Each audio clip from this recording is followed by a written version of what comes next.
Kansas City Chiefs team DFS breakdown. I'm Jason Gilbo. With me is Russell Clay. Taking a look at a Chiefs offense that was pretty much banged up. I mean, without Jamal Charles for most of last year's season. Overall, not really an enticing offense, but they did have their value in terms of DFS. Would they be more enticing if they were the Chiefs instead of the Chiefs?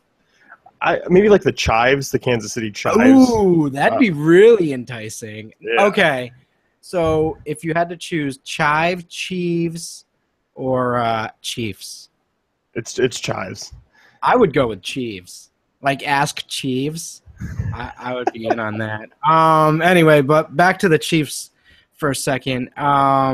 Yeah, I'm actually pretty optimistic about that offense. Obviously, lose their offensive coordinator. We'll see how this goes. Andy Reid's offenses are pretty much stay the same. So I don't know how much losing Peterson will change. They should still be a run-first offense. But, I mean, we saw Alex Smith, and he was pretty promising last year. I mean, I kind of expect more of the same from him, Maclin, and Kelsey. In a tournament, I don't see using them in cash very often, but they were really good tournament options last year, and I kind of see a similar usage for them this year. The good thing about that passing game is, I mean, they don't throw a ton, the fourth least in the NFL last year as far as passing attempts go. But because it's pretty much strictly Maclin, Kelsey, and then you got the backfield who obviously will get some looks in the passing game, it's pretty easy to narrow things down. So it doesn't really matter that they don't throw a ton because it's all centraled in on basically three receivers. Right, and when you talk about, so for college football evaluation, you look at the market share of receiving yards for a passing offense. And I mean, Jeremy Maclin had like 27% of the receiving yards last year. Kelsey was around, 23 to 25%. So those are huge numbers. So yeah, I agree. I think that's kind of nice to have that consistency. You know who Alex Smith is going to go to in the passing game. And I guess we kind of jumped right into that. So in terms of those two, I think Kelsey's going to be a weekly flex once again. Macklin's going to be that wide receiver 2, wide receiver 3 range, barring some of the easier matchups. We'll see how that Chargers D is this year. That might be exploitable once again. But as far as the secondary options, I mean, we kind of look at Albert Wilson and Chris Conley.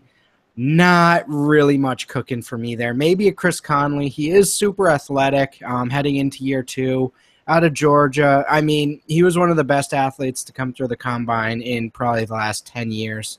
So if he can emerge as a deep threat, that would be good for some weeks. But even in this offense, I don't see Alex Smith throwing deep that much anyway. So it kind of sounds like I'm talking in circles, but it's like Chris Conley's like this thoroughbred, but he's just kind of stuck in a stall. You know what I mean? I mean, that's, as you mentioned, I mean, the problem is basically because Alex Smith, they're not a deep throwing, high volume, stretch it out down the field, passing attack, which kind of limits his upside. But obviously because he's such an enticing athlete, there could be something there on certain occasions. And yeah, I mean, those secondary pieces just really aren't there, and they weren't there last year. I mean, you look at Maclin in the passing game, 128 targets, Kelsey had 106, and then there was a huge drop-off because Albert Wilson had 58 after that. So you know where those targets are going. And obviously with Jamal Charles, presumably healthy this year and coming in, he's obviously going to take, a step in probably to that third receiving role just because of how versatile he is. And yeah, you broke down the targets a little bit there. Usually when you see that big of a discrepancy, it's like, oh, well, someone got hurt midway through the season or someone lost their role. But no, that was it the whole year, and that's the way they split up the targets. So I can't imagine it switches too much, but Conley going into year 2 could be something. I mean, especially if a Maclin injury happens. I mean, he got banged up in practice today, so if that does happen, Conley could emerge, but beyond that, not much. And the one gripe I guess I had with Kelsey last year was not necessarily his fault. It was just more the trying to get consistent targets on a week-to-week basis. While he has that skill set to be a dominant tight end on a week-to-week, as you mentioned before, he's going to be a weekly flex guy, and I definitely agree. I just want that consistency as far as targets and looks, especially inside the red zone, is where I felt like he could have definitely been targeted a little bit more last year. So full disclosure, me and Jason have never talked about Travis Kelce before, but I've had this same exact conversation with people before. It's super frustrating because when you watch Kelce, you're like, all right, this guy should be getting, 1,200 yards a season. He's just a super athlete, and obviously can play the position really well. So, yeah, no, I totally agree. His ceiling should be higher, and the week-to-week stuff is just inconsistent at best. But over the course of a season, I think he does kind of average out to be a decent flex or tight end if you're trying to sort of pay in the middle range area. Oh, certainly. He's a top 3 tight end for me on a week-to-week basis. Just solely because of his talent-wise and in comparison to the rest of the position.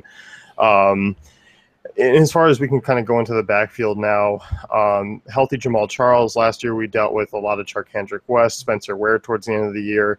We'll talk about the backup situation real quick, and it's looking like Spencer Ware is kind of taking over that running back 2 role, which I'm fine with because he was the more efficient back. West he wasn't anything spectacular. He was more just based on volume is why we played him as far as value goes. I'm a big fan of where if something was to happen, he would be the guy to kind of immediately shine. Yeah, and that's kind of the breakdown there where all reports are that Ware's kind of taking a hold of that second running back job. I'm still rooting for Niall Davis. It's not going to happen, but we can still root for it as he just takes one kickoff a game and maybe not even that this year.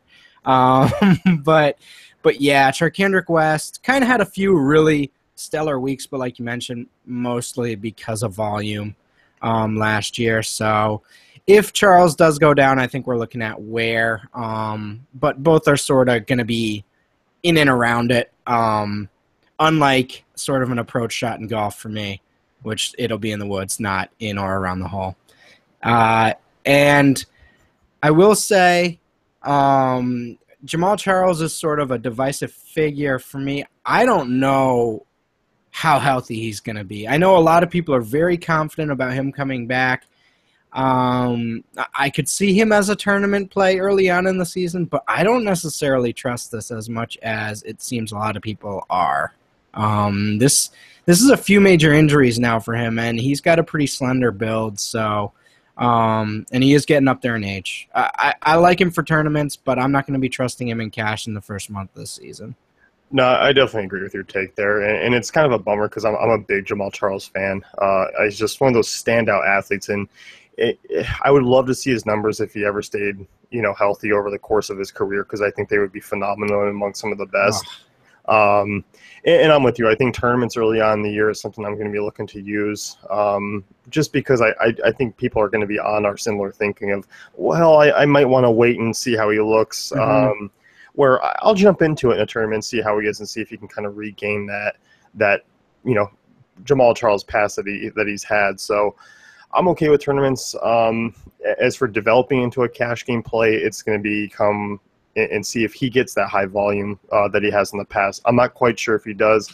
I'm also kind of curious to see if Ware kind of sneaks away some red zone touches, just given that he is a bigger back. That's the storyline I think is going a little underrated as well. That's kind of what Ware was built for. I don't necessarily see him as a feature back, but he could certainly be that guy that comes in and just steals all the touchdowns. So something to keep an eye on for sure.